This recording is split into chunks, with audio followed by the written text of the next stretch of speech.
आदरणीय संत समाज, धर्मशिला माता एवं बहनों तथा देवियों, सभी के चरणाबिंद में रमेश दास का त्यौहार बंदगी साहे बंदगी साहे बंदगी साहे बंदगी। आप लोग मेरे प्रवचन को ध्यानपूर्वक सुनते हैं, इसके लिए मैं धन्यवाद देना चाहता हूं। जो आप लोग मुझे बहुत ही सपोर्ट करते हैं और इस चैनल को जो नए नए देख रहे हैं तो चैनल को सब्सक्राइब करके बेल आइकन दबाकर ऑल कर दे, ताकि मेरा आने वाला सत्संग प्रवचन आप लोग को सुनने को मिले। तो श्रोतागण, आज हम आप लोग को दुनिया में तमाम यह जीवात्मा को जो काल ने अपने जाल में फंसाया है, फंदा रचा है और नाना तरह के जीव को दुख देता है, कभी हाथी में भेजता है, कभी सांप में भेजता है, कभी कुत्ता में, कभी बिल्ली में, कभी शेर में, कभी मनुष्य में, कभी गधा में, कभी घोड़ा में, कभी हाथी में, यानी नाना तरह के योनि में यह जीवात्मा को डालकर और तरह तरह के दुख दर्दना भोगने के लिए मजबूर करता है। तो यह काल ने कैसे यह संसार में यह जीव को अपने जाल में फंसाया, वही वर्णन आज मैं करूँगा। जीव के लिए काल का फंदा रचना। सदगुरु कबीर साहब धर्मदास जी को बता रहे हैं कि यह जीव आत्मा को काल ने कैसे अपने फंदा रच करके उस फंदा में फंसा दिया। सुनो धर्मनी यह है यमबाजी, ते ही नहीं चिन्हे पंडित काजी। सुनो धर्मनी यह है यमबाजी, अजय ही नहीं चिन्हे पंडित काजी।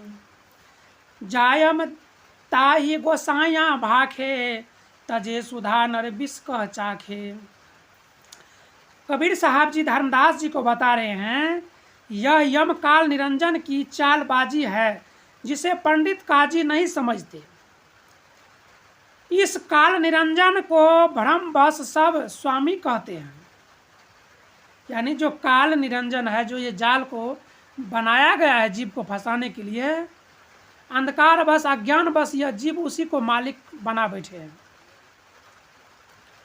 और सत्पुरुष के नाम ज्ञान रूपी अमृत को त्याग कर मनुष्य काल माया को नाम एवं रूपी विषय रूपी विष को खाते हैं।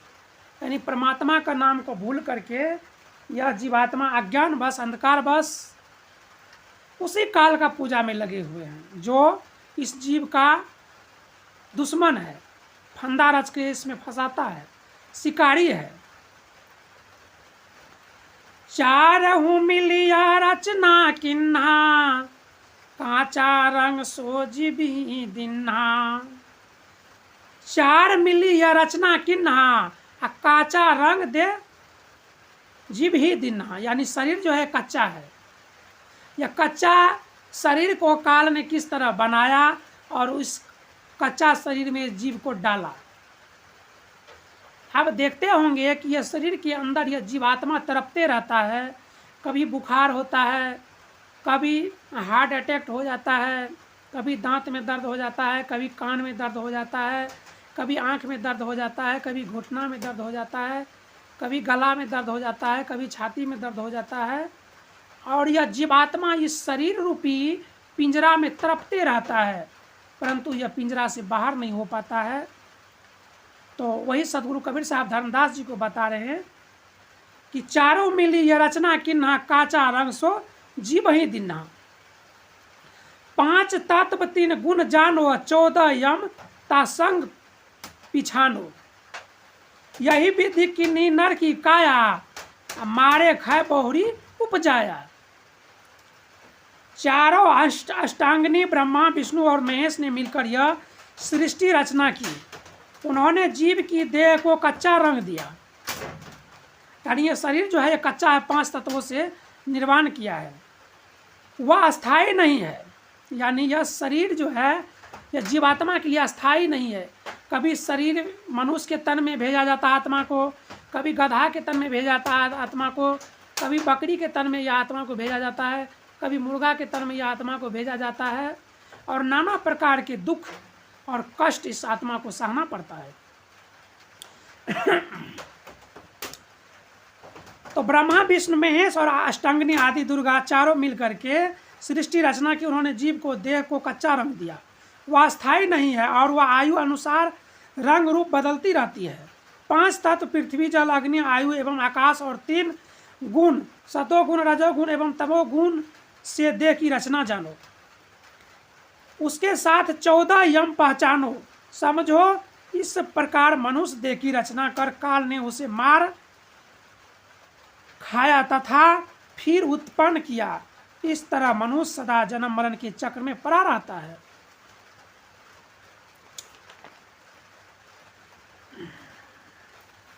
ओंकार है वेद के मूला, ओंकार में सब जग भूला। ओंकार है वेद का मूला, ओंकार में सब जग भूला। है ओंकार निरंजन जानो, पुरुष नाम सो गुप्त अमानो। यानी यह ओंकार जो है, इसी के यही मंत्र में दुनिया भूल गया है और परम पिता परमात्मा को भूल गया है और नाना प्रकार के यह जीवात्मा दुख सहन करता है। इसलिए यह भोली भाली मनुष्य को सच्चे संत के पास जाकर ज्ञान की प्राप्ति करना चाहिए, विवेक की प्राप्ति करना चाहिए और यह काल की जाल को पहचानना चाहिए और अपना आत्मा को कल्याण करना चाहिए, जन्म मरण के चक्र से छूटना चाहिए। तो हम इससे आगे आप लोग को और कथा वर्णन करके सुनाऊंगा। यह चैनल को आप लोग सब्सक्राइब कर दें। सब्सक्राइब करेंगे तभी आपको अगली वीडियो आपको देखने को मिल सकता है।